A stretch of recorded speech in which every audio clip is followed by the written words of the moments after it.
My name is Zoe Cuthbert. I am 21 years old from Canberra, Australia. I'm a privateer and I race cross-country World Cups and EWSs.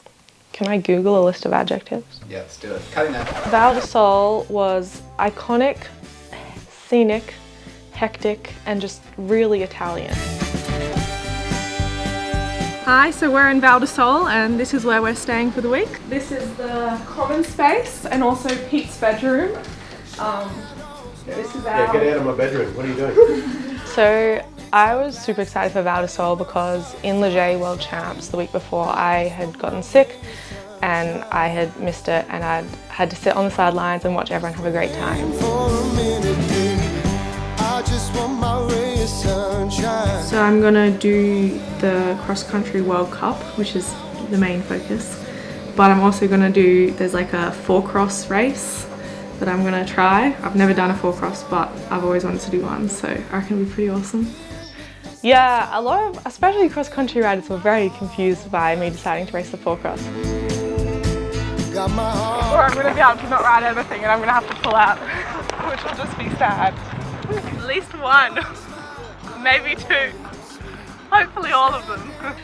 But yeah, no, I've always wanted to race a 4-cross. We had 4-cross World Champs in Canberra in 2009 and ever since then I've been like, this is the discipline for me. It looks so awesome.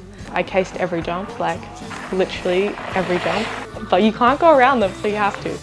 But yeah, it was so cool, like just being able to race downhill but also neck to neck at the same time. It's like all the things I love in racing. And then everyone was super supportive, even though they knew that, you know, it was my first time and they were like kind of showing me the ropes and stuff. So yeah, it was a really good way to, you know, not be nervous about a World Cup because I was busy being nervous about a 4-cross.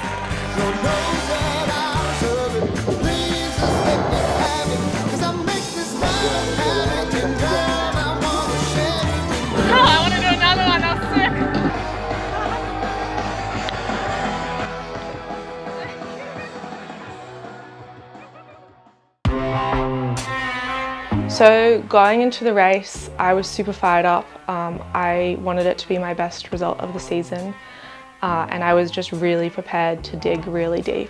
And yeah, I had to dig really deep. It was so painful. Like every time I race a World Cup, I promise myself that I'm gonna completely quit cross country and never ride a bike again.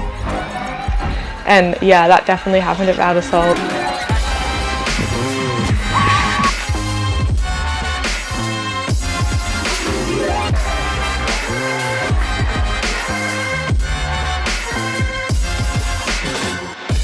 The last lap, that hill just felt like it took eternity.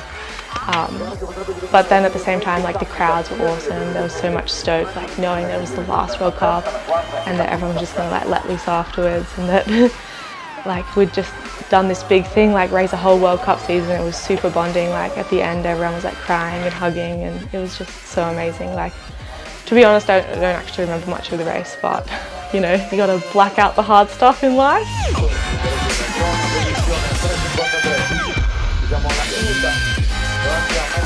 Best World Cup result, or probably just my best result, so it's so awesome. I was so happy. If I was in a team, maybe you'd get a bit of like people not so keen on you doing 4-cross because they're there, you know, supporting you and paying for everything, so if there's like a risk to you not doing so well, but I think yeah, being a privateer means I can kind of do what I like and make my own calls and I know what works for me, so that is definitely one benefit of doing it yourself. Well, I'm going to celebrate and then I'm going to head off, meet up some friends in Geneva and I'm going to do the last 2 EWS rounds.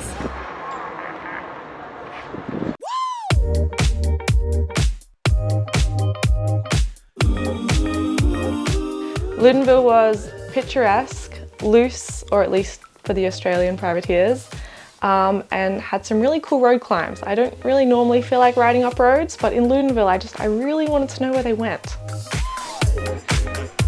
So we had an Airbnb that I think was meant for maybe 2 people, and there was 6 of us in it. Having a community and, you know, going to a race with all your friends is such a big part of racing. Like, it's probably one of the funnest parts. Like, you get to do awesome things on your bike, but mostly you get to hang out with super awesome people that just like really get you. Really everyone was just here to do the same thing and race bikes and have fun, and yeah, you could tell that in the community. The official unofficial privateer mechanic. I came out here with my mate Lockie, but word got around that I'd help out any other privateers that needed help, so people come to me when their stuff's broken, like Zoe. Well, Zoe hasn't broken anything, she just needs a bit of TLC on her bike. And yeah, happy to help out.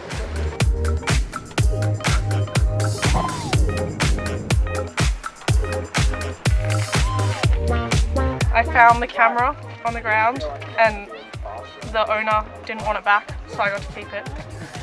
And I don't have a mount, so I have to tape it on. But it works really well. It is practice day, so we're going to go practice all the tracks for Louisville EWS. Very excited. Haven't seen any of the tracks yet, so it's all new to me, but the other ones we rode around this area are sick, so I'm pretty excited.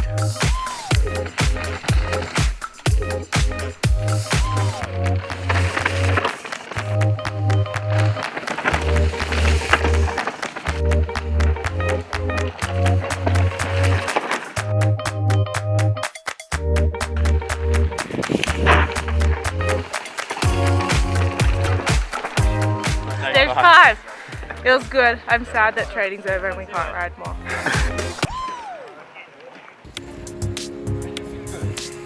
The sunshine, the Louisville sunshine. Let's go racing now. We're going to the start of stage 2, which is stage 1 today. Just got the shuttle up to the little village and now we're going to ride up, or push up probably.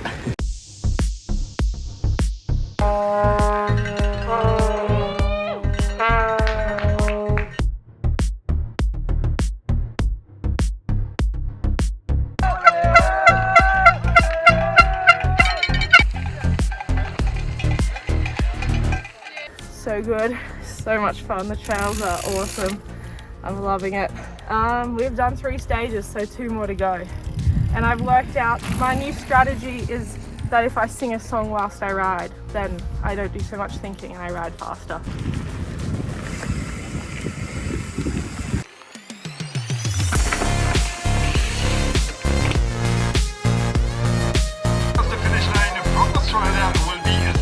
Yeah, super happy. So the EWS before I came 31st, and then in Ludenville I came 21st, I'm pretty sure, which was like way better. And yeah, it was super awesome. Like I never imagined going into the enduro races that I would be, you know, even in the top half of the field. So to be just shy of the top 20 was like super cool, and you know, it starts to feel like you're actually up there and like riding your bike fast. I'm making a bike box because I couldn't find one, so we're taping up all these little boxes to make a big one. And I'm gonna put my bike in and fly home to Australia. So solid! I'm stoked on that. It just needs a bit more tape and we'll be good. We will definitely make it home. It's definitely a bit of a shock coming back from being overseas and living life on the road and always travelling to races. So we're at the local Canberra Dirt Crits. It's actually the Christmas edition, so everyone's in weird costumes. I'm a flying raccoon. It's probably the most cutthroat racing, you know, in Australia, really. There's a lot of things that are nice, like, you know, sleeping in your own bed, being able to see your family and friends and all these familiar places. But I definitely miss being overseas. It's kind of like you've woken up from a dream and you've got to go back to reality and back to work. But I'm really excited to get back over next year. Told you it was cutthroat.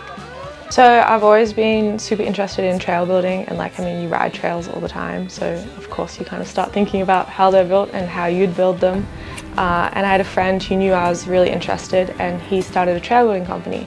So he asked me if I wanted to start working for him probably 3 years ago, and it's just been super awesome, like learning a lot about sustainable trail building and things that you kind of don't really think about, like not just building fun jumps. At our company, Iconic Trails, we have like 4 or 5 girls working for us.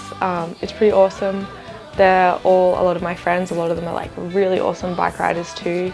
And I think it's pretty rare to see that many girls in trail building or even in any sort of construction industry. Like in some ways it's harder because we're obviously not as physically strong, but it means that we have to be smarter and we come up with solutions that are normally more efficient and a lot better in the end. So yeah, definitely more girls should do trailblowing. Off the bike, I'm a graphic designer and I study graphic design at ANU. I really like doing the graphic design because I like the creative side, and I think it actually works really well with the writing in that like I get my best ideas when I'm writing, and then it also kind of stops me from overtraining because I have something else to do that's not just bike riding. And then through that degree I've kind of learnt a lot of new skills. Like I've got really into all forms of art and business, and one of the projects that I've taken up recently is that I've started a clothing brand called Wrapped Apparel, where I make sustainable and ethically sourced clothing for mountain bike riding and casual wear.